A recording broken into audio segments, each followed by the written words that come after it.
अस्सलाम वालेकुम दोस्तों, ये वीडियो जी तुसां अपनी मोबाइल की स्क्रीन ते देखते पे हो तो ये हर एक बंदे को सोशल मीडिया ते मालूमात थी गई है कि ये वाकया सवाद दे विच पेश है। जिवें कि तो को मालूमात थी उसी कि कुछ सियाह जे रहे तो सैरो तफरी दे कीते हिके खानदान दे 16 बंदे सवाद गए वधियां। तो दोस्तों दू दीवारा मुसलसल बारिश रावण दे बाद तो एक सिलाबी रेला है जिंदी वजह तो ये जरियान तो गरीब सिलाबी रेले दे विच फस गए। तो संगत पूरा 1 घंटा इंतजार करेंदे रह गए कि कोई आसी सारी मदद करे सी।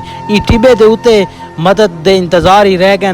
तो बहरहाल कोई रेस्क्यू टीम कोई जेरे इलाके दियान या उथे सियाह मौजूद हैं कोई इन्हां दी मदद कीते नहीं गया क्योंकि पानी जेरा है बहुत ही तेज है तो इन्हां दी मदद नहीं की गई। अच्छा संगत, अगर एक सियासी नुमाइंदे दे खानदान दे विच होंदे तो इन्हां दो दस्ती हेलीकॉप्टर वगैरह रेस्क्यू टीमां दस्ती पहुंच आनियां, लेकिन इन्हां को बेसहारा छोड़ा गया। जिमें कि तुसा देखते पे हो शोधे पूरा घंटा इंतजार करने के बाद आखिरकार सिलाब की जिद दे विच आ गए तो सिलाब उन्हां को घिन गए। तो अल्लाह ताला को दुआ है कि अल्लाह ताला सारे हालात खसूसी रहम करम करे तो इन्हां हुक्मराना को हिदायत देवे जेरे के सारे आवाम तो बिल्कुल नहीं देखते पे। आवाम का कोई ख्याल को नहीं कि आवाम मरदी पई है या जींदी पई है, इन्हां को आवाम की कोई परवाह नहीं। दोस्तों अल्लाह ताला इन्हां को जन्नत देवे ते अल्लाह ताला हर मुसलमान दे हालात ते रहम करम करे।